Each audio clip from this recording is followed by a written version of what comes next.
शक्ती प्रदर्शनासाठी peoples Republican पार्टीची नागपुरात 23 ऑक्टोबर संविधान सन्मान रॅली, 23 ऑक्टोबर रोजी अशोक विजयादशमी आणि धम्मचक्र प्रवर्तन दिनाच्या पूर्व संध्येला नागपूर येथील दीक्षाभूमी जवळील शासकीय मैदानात पीपल्स रिपब्लिकन पार्टीचे राष्ट्रीय अधिवेशन होणार असून या अधिवेशनाचे उद्घाटन महाराष्ट्राचे मुख्यमंत्री एकनाथ शिंदे यांच्या हस्ते होणार असल्याची माहिती पीपल्स रिपब्लिकन पार्टीचे राष्ट्रीय अध्यक्ष माजी खासदार प्रा जोगेंद्र कवाडे यांनी आज मंगळवार सन 17 रोजी मुंबई मराठी पत्रकार संघात दिली। यावेळी त्यांच्यासोबत कार्याध्यक्ष जयदीप कवाडे, उल्हासनगर मनपा नगरसेवक प्रमोद टाले, बालासाहेब झणके, भास्कर बोदाडे, विजय वाघमारे, अण्णा पाशिंगे, नवल भाऊ गजरे, सचिन उपल सोनीजी, शंकर जमदाडे, विश्वास जाधव कोकाटे, सम्राट मोरे आणि अनेक नेते कार्यकर्ते उपस्थित होते।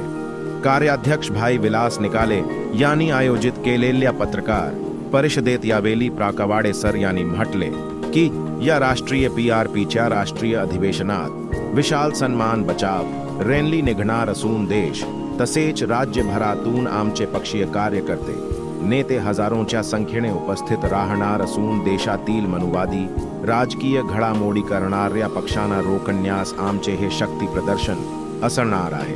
अधिवेशनात दलित मुक्ती सेना, रिपब्लिकन युथ फोर्स, रमाई महिला ब्रिगेड, राष्ट्रीय मजदूर सेना, राष्ट्रीय विद्यार्थी सेना यांचे चर्चा सत्र होणार आहे। या चर्चा सत्रात गायरान जमीन मालकी पट्टे मिळणे, झोपड्यांचे पुनर्वसन, बाटीचे प्रश्न, शिक्षण क्षेत्राचे खाजगीकरण, सरकारी कंत्राटी नोकर भरती, महिलांना आरक्षण, मागासवर्गीय शिष्यवृत्ती, शेतकरी पीक नुकसान भरपाई या विषयावर चर्चा मंथन होणार आहे असे राष्ट्रीय कार्याध्यक्ष जयदीप कवाडे यांनी सांगितले।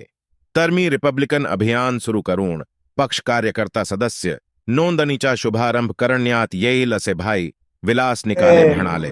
पीपल्स रिपब्लिकन पार्टी का राष्ट्रीय अधिवेशन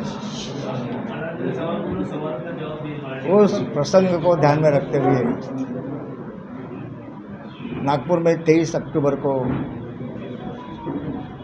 पार्टी का राष्ट्रीय अधिवेशन और साथ में संविधान सम्मान रैली का आयोजन किया गया है। 23 अक्टूबर को धम्मचक्र प्रवर्तन दिन के पूर्व संध्या पर पीपल्स रिपब्लिकन पार्टी का ये राष्ट्रीय अधिवेशन होने जा रहा है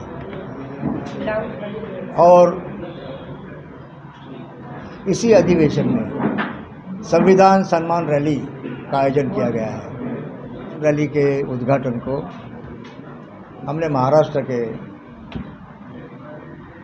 मुख्यमंत्री एकनाथ जी शिंदे जी को आमंत्रित किया है। हमारे पार्टी के देश भर के जो पार्टी के नेता हैं वो नेता इसमें सम्मिलित होंगे। जो मुख्य मुद्दे है गायरान जमीन के मालकी पट्टे,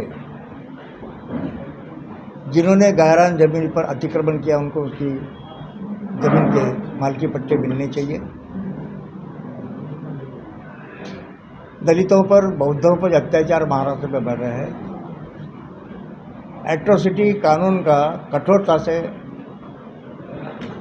लागू करके इस अत्याचार को प्रतिबंध लगाना चाहिए। दलित अत्याचारों के सिलसिले में स्पेशल कोड की निर्मित करनी चाहिए। हमारे मराठा आरक्षण को हमारे पार्टी का समर्थन है।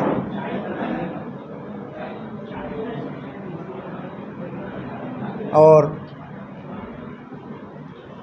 राज्य सरकार ने केंद्र सरकार से मिलकर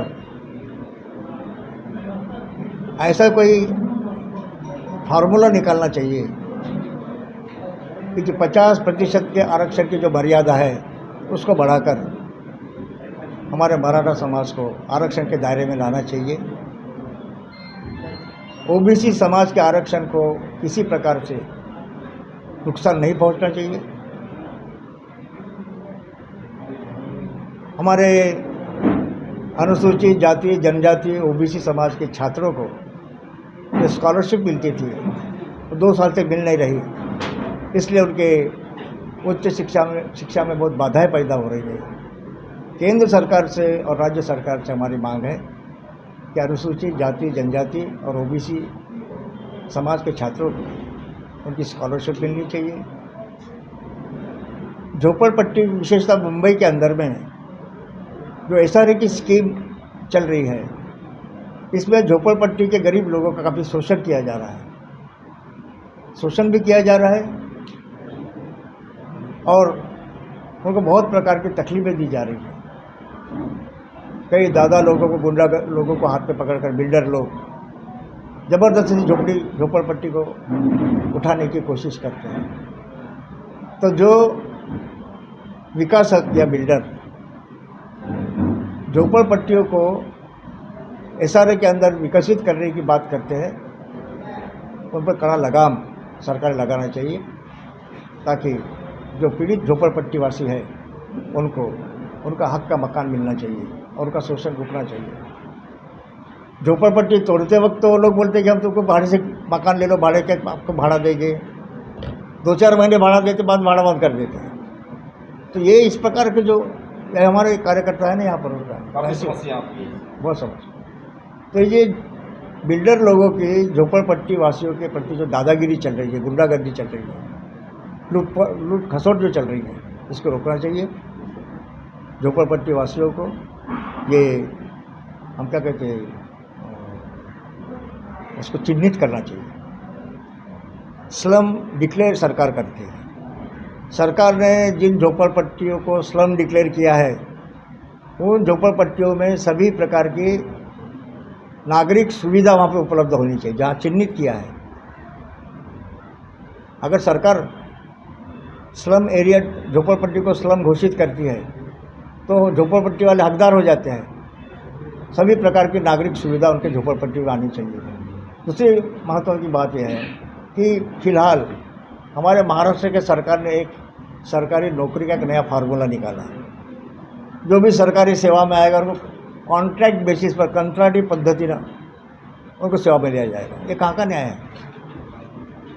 जहाँ 100 लोगों की ज़रूरत है वहाँ 100 कर्मचारी लीजिए ना आप 50 परमानेंट लेते हो और 50 को कॉन्ट्रैक्ट में लेते हो, काम तो तरीके करते हैं ना।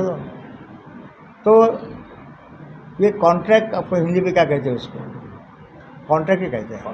कॉन्ट्रैक्ट बेसिस पर जो कर्मचारियों की आप लेना चाहते हैं, ये पद्धति टोटली गलत है। आज अगर सरकारी नौकर कॉन्ट्रैक्ट पर है तो कल तुम्हें बोले विधायक होना कॉन्ट्रैक्ट पर चाहिए, सांसद कॉन्ट्रैक्ट पर चाहिए, मंत्री कॉन्ट्रैक्ट पर चाहिए, तो सरकार भी कॉन्ट्रैक्ट पर क्यों नहीं चलाने देते? ऐसी बात है। तो ये सारी बातें महाराष्ट्र के सरकार में हो रही है और इसीलिए ये कॉन्ट्रैक्ट और शिक्षा का तो निजीकरण किया जा रहा है। सरकारी स्कूल